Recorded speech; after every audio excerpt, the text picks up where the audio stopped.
السلام علیکم۔ ولی سے قبل صنف غزل کی روایت کا جائزہ لینے سے پہلے ہمارے لیے یہ ضروری ہو جاتا ہے کہ ہم ہندوستان کی جغرافیائی، سیاسی، سماجی، مذہبی اور معاشی حالات کا جائزہ لیں، جس سے ہمیں یہ معلوم ہو سکے کہ شاید کا ذہن کن عوامی تحریکات اور رجحانات سے متاثر ہوا۔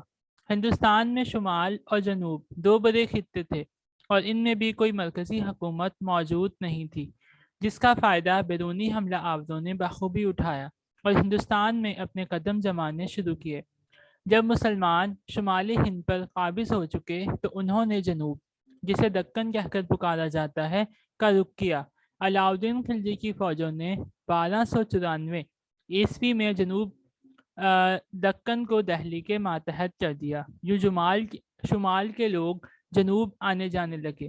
ایسا نہیں ہے کہ دکن میں اس سے پہلے مسلمان موجود نہ تھے، بہت سارے صوفیہ کرام دکن میں خلجی سے پہلے موجود تھے اور مذہب کا پرچار کر رہے تھے۔ جب 1327 عیسوی میں محمد بن تغلق نے دیوگری کو اپنا پایا تخت بنایا تو اس کے حکم سے دہلی کی آبادی دولت آباد دیوگری منتقل ہو گئی، اور یوں پوری ایک تہذیب اپنے ساتھ ایک نئی زبان کا حیبلہ لے کر دکن پہنچ گئی۔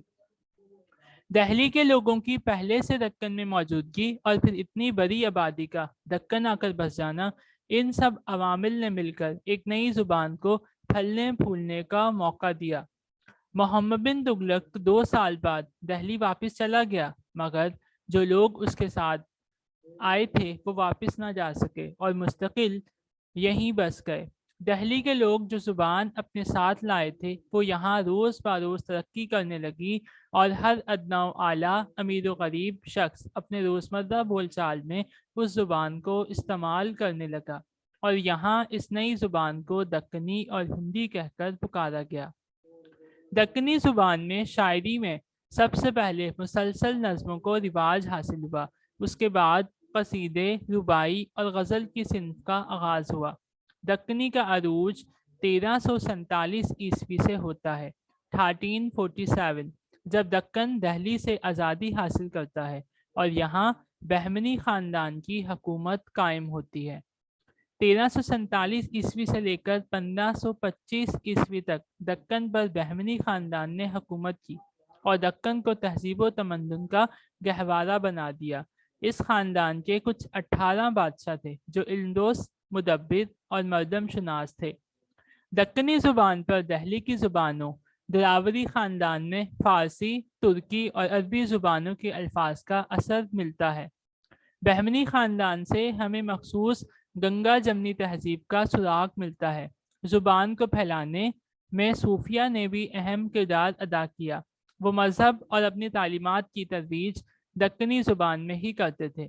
انہوں نے نہ صرف نثری رسالے لکھے بلکہ بعض صوفیہ شاعر بھی تھے، جن میں حضرت برہان الدین غریب، شیخ عین الدین گنج علم، میرا جی شمس العشاق، سید محمد حسین گیسو دراز، امیر حسن سنجری، جن الدین خلد آبادی، محمد اکبر حسین، ملا محمد تقی، مومن باللہ، حاجی رومی، نصر اللہ، پیر جمنا وغیرہ کے نام قابل ذکر ہیں۔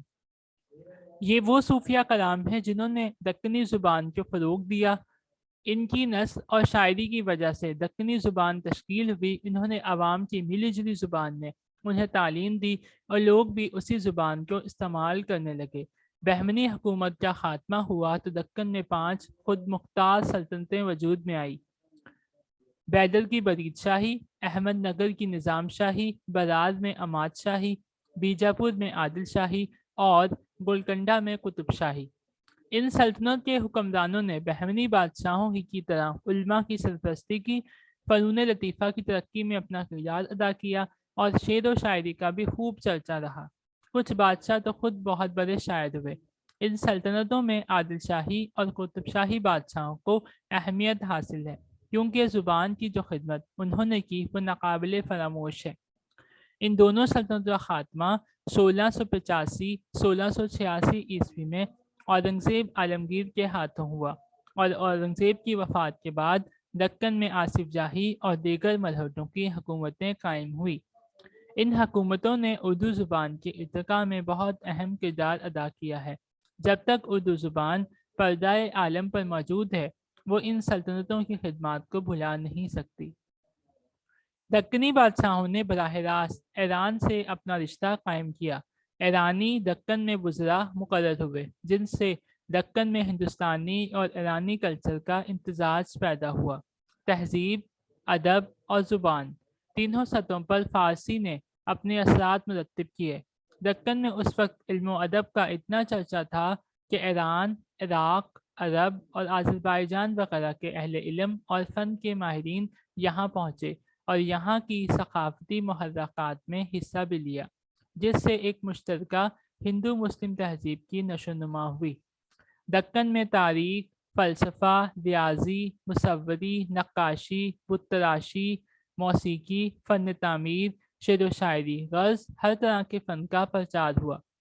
دکنی سلاطین کے دروازے ہر قوم و ملت کے فرد کے لیے کھلے ہوئے تھے۔ بعض سلاطین نے تو ہندو عورتوں سے شادیاں بھی کی، عوام کی بھلائی کے لیے کام کیے، مختلف عبادت گاہیں، کتب خانے، سرائیں، شفاخانے، مدارس تعمیر کروائے گئے۔ جب دکنی فضا میں اتنا سکون موجود تھا تو لہٰذا یہاں شعر و شاعری کا بھی خوب چرچا رہا۔ بے شک اس وقت شعراء کی من پسند صنف شاعری مثنوی تھی، لیکن انہوں نے غزل میں بھی شعر کہہ کر اس صنف سخن کی خد و خال کو بھی ابھارا۔ یہاں ہمیں بعض جگہ فارسی اور ہندی آمیزش کی وجہ سے زبان مشکل معلوم ہوتی ہے۔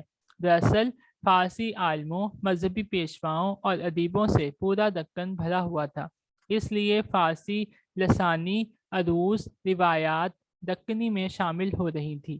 اردو ادیبوں کے سامنے فارسی شاعری کی روایت موجود تھی، لہٰذا انہوں نے ایرانی یعنی فارسی اسالیب و تخیلات سے ہی خود کو سنوارنے کی کوشش کی۔